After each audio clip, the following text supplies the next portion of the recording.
Oh, hey, can you help me get more things? Oh, what kind of things? All of the things. I want all of them. You know, you really are sort of like Arkveld. Ladies, gentlemen, and monsters of all ages, with Title Update 1 right around the corner for Monster Hunter Wilds, you're probably spending a lot of your time leading up to it, farming up, getting materials, Artian parts if you're using Artian weapons, decorations, guild points, Zenny, armor spheres to actually upgrade your armor, nourishing extracts to make the important longer-lasting consumables, or hey, maybe you're just hunting for fun or collecting all the layered armor options too. But maybe you could do that while gathering other resources as well, right? Well, today we're going to go over the most efficient methods that I'm currently aware of for farming each of the various main things in the game in order to help you get the most out of any farming time that you plan to spend over the next few days. First up, the big important one is nightflower pollen. There was a patch that affected the last version of this main farm, which we talked about then, and it is, as a result, much less good than it used to be, but it is still worth doing considering all the things you can do with it, because players have worked out a newer workaround to make farming this at least possible again. It's not quite as easy, but the value is still worth it, especially as we can now modify it to purposefully group it with farming multiple other resources together that are important to collect and getting them all at the same time. So in actuality, this first one is a mixed together nightflower pollen farm for gold melding and gold relic tickets, which you can trade for with the pollen at the actual NPCs to let you get a bunch of value from the melding pot NPC at a rate of 10 decorations or 10 relic parts for each gold ticket. But then this also gets you a ton of guild points from the route we're going to take as well. You also collect a bunch of ancient wyvern coins and a bunch of Zenny too, and ancient wyvern coins are also a solid item for trading in that you can use to get gold tickets as well if you get enough of them. But then this also gets you a ton of guild points from the route that we'll be taking as well, and you also get a bunch of ancient wyvern coins, which are a solid trading item that you can use to get gold tickets from NPCs as well if you get enough of them. And also, we'll be getting a bunch of Zenny too. Specifically to start this method, rest for the plenty environment and evening as your time. Exit the tent, save and quit the game, not to the menu, fully close the game. If you're on console, you will need to hard close the game from your home screen for this to work, even launch another game just to make sure, then launch Monster Hunter Wilds freshly, and when choosing a lobby as you get in there, make sure that you either start a private lobby or choose online single player, whichever the two you prefer, doesn't really matter. From the point that you load in, you have approximately 7.5 minutes before the flowers will begin to bloom, so you can collect their pollen.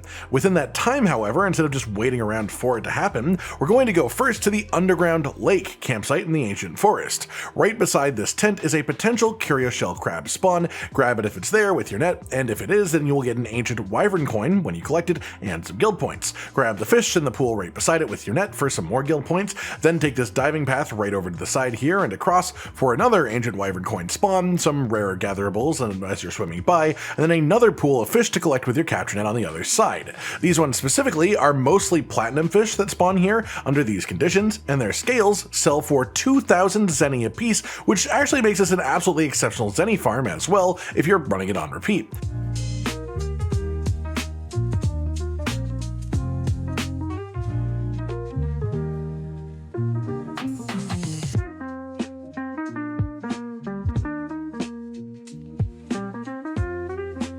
After that, go out the waterfall right beside the actual tent itself, over to this tree in front of it, and then up the tree itself, climb up to the top, and you'll find another ancient wyvern coin up there.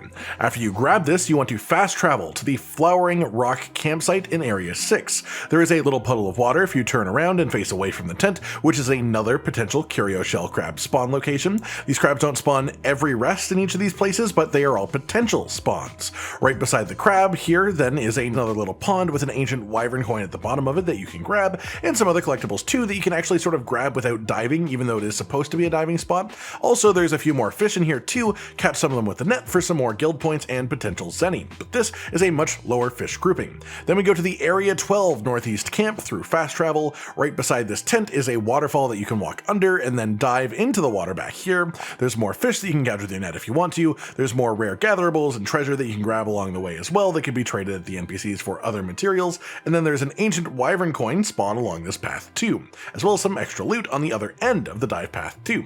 Once you actually gather everything along here, fast travel to the hidden waterfall camp in the back of Area 16. And right inside of this little cave is another potential curio shell crab spawn location to grab with your net for another coin if it happens to be there. Then we start using the rest of our time to travel to the other maps and continue the same sort of activities. On the oilwell basin, we go to the mining cave camp in Area 14. Just outside the cave with the camp and to the right over here is another curio shell crab spawn location for another ancient wyvern coin, and then continue right down here down the downward slope to the right to the sort of creepy wilk room for another potential curio shell crab spawn location in the back. Next up, the iceshard cliffs. Fast travel here to the upper corridor camp in Area 15. Follow down the spiral staircase right across from the tent, and you'll find another potential curio shell crab spawn location right at the bottom for another ancient wyvern coin. Then fast travel to the sinkhole camp, which is in Zone 18 on the same map, crawl out of the cave, and another curio shell crab location spawn will be just on your left as you walk out here. After that we go to the ruins of Wyvria Area 8 camp, gap in rubble. There is a possible curio shell crab spawn location in here, right beside the bone pile that's right near the tent as well. Then we stop on our final map, the Windward Plains, starting at the Valley Hideaway camp in Area 6, and somewhere right around this pillar in front of the tent is another potential curio shell crab spawn location. It seems to spawn at different places around the pillar, so just do a little loop around and look and listen if Alma says the telltale voice line if there's a curio shell crab around.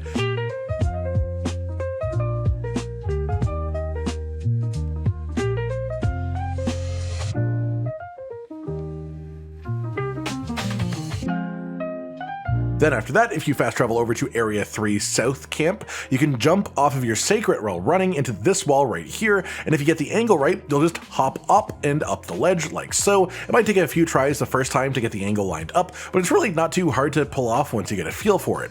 Then up here is the first flower spawn location, which should be just about to bloom as you arrive. Just wait a little bit and it should happen. After this, fast travel to the Lookout Hill Camp in Area 9, or one of the Area 10 camps if you have those and they haven't been destroyed by a monster, and then run over on your seikret to the second flower location, which is right over here in the upper right corner of the area, and get the second nightflower pollen by gathering from this, and that will be the full loop. Restart the loop by resting for plenty in evening, and then fully restarting the game once again to reset the whole thing. Then you can just take all of these goodies to the trading NPCs through Nada at your tent. Their stock will change with each rest, and sometimes they will offer you gold tickets for ancient wyvern coins or for nightflower pollen. Nightflower pollen trades as a rate of 1 pollen for 1 gold ticket, so it's extremely worth it, and ancient wyvern coins are like 30 coins for one of the gold tickets, so it's not necessarily quite as nice of an exchange rate, but it is another method to getting more tickets too. And again, all the while you are also generating Zenny if you sell your fish scales, you're getting guild points, and you're getting other useful resources along the way too. For reference of how this compares to doing investigations for decorations, the spawn time after restarting for the flowers is about 7-8 minutes. Because the loop now requires a game restart for each run as well, let's just call it 10 minutes round trip for a full loop. So 6 runs per hour, 12 gold tickets per hour. Each gold ticket is 10 maximum rarity weapon decorations of the melder, even more if you get armor decorations, or a similar pile of relic parts as well, depending on which type of ticket you go for. So this is 120 decorations over 60 minutes, or 20 decorations for every 10-minute loop. If we assume that you are killing tempered arkveld in around 10 minutes on average, which isn't a ridiculously fast or ridiculously slow time, you would need to get 20 decorations and the rewards to the quest to equal this inefficiency. And that's not counting that this also gathers a bunch of other resources too along the way.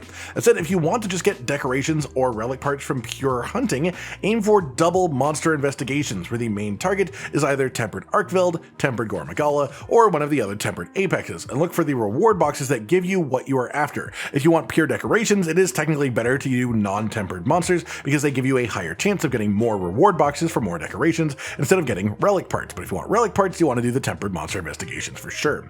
As well, as a bonus note here, doing this specific pollen farm will get you a load of Zenny and guild points because we make a couple of good stops at some big fish ponds, and if you want specifically Zenny and none of the other stuff though, you can just teleport back and forth between the Scarlet Forest Underground Lake camp, capture netting the fish near the camp for the trade and value of their scales, then fast travel to the Area 6 Flowering Rock campsite and capture net the fish that are in the pond around the corner from here too. If you just fast travel back and forth between these camps, you will respawn some more fish, glitch, so you can just go back and forth endlessly as much as you want, though eventually you probably will want to rest just to get a more significant reset. That said, with that covered as the main real topics of the video, there are two other things that I think are pretty useful to know how to farm effectively too. The first is armor spheres. It's worth noting that there was an event quest for armor spheres running for a while from a Chotacabra, but it actually was less overall efficient to do that than the other best way of farming spheres, and it's not currently in the rotation of event quests anyway, so the best way of farming armor spheres right now, which is also the best way to get the smelting ore for reinforcing Artian weapons, is to hunt tempered arkveld through investigations, ideally with some monster part drop reward boxes as well if you specifically only want armor spheres. You can easily get as many as 3 hard armor spheres from the quest rewards after a tempered arkveld, which is more than you get from a regular arkveld, which is why tempered is better, but then you can also use the smelting foundry to turn monster parts into armor spheres, with arkveld parts having the highest yield overall.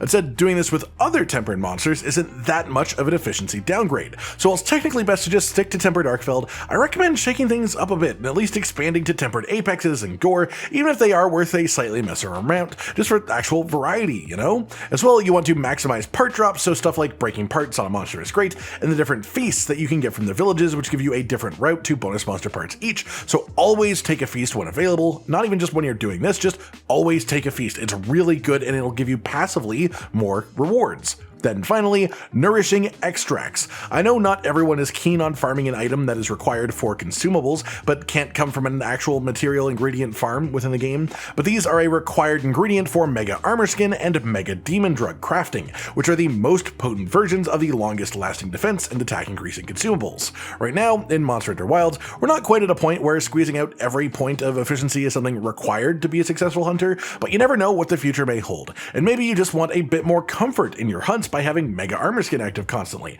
or slightly faster hunts in general by having Mega Demon Drug active constantly. That said, Nourishing Extracts come from Guardian monsters only, and only a couple of them as well for large monsters being Guardian Deshagama and Ebony Odogaron, and only as target rewards from their quests, so only at the end of a quest. You can't carve them, you can't get them as lucky drops while you're hunting. At first thought, that may sound like a pain to farm properly, but there is a Guardian monster that isn't a large monster, the Guardian Seikret. This ingredient has the same chance of dropping in both low rank and high rank, which means low rank is technically more efficient. And so we run the Guardian Seikret low rank optional quest, kill the 6 Guardian Seikrets that are the target. You can easily do this in less than a minute and a half per quest completion, no problem. And I've seen anywhere from 0 at a low end to 4 Nourishing Extracts in the target rewards from a single quest completion.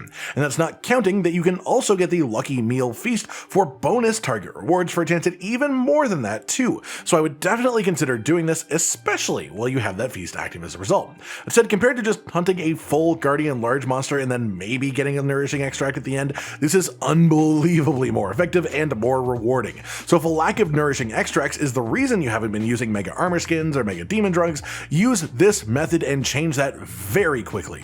That just about does it for today then, everyone. The best farm methods I know of for every resource that I can think of being worth farming right now in Monster Hunter Wilds before Title Update 1 comes out. I hope this helps you out in your never-ending quest to farm every single gatherable in the game, and hopefully that helps smooth out your general experience in Wilds as well. Like if you liked the video, subscribe to the notification bell for more, and most importantly, ladies and gentlemen, until next time, stay sweet. Josh, Cotton, and Hollow with the videos, dropping the humor like a hammer on your tippy toes, bringing entertainment on a daily arrangement to take our insanity and turn it into entertainment. Yes, I said entertainment twice, to reiterate that it is nice to look into your faces on a mostly daily basis when you let us in your homes to make the whole world a stage. Goodbye.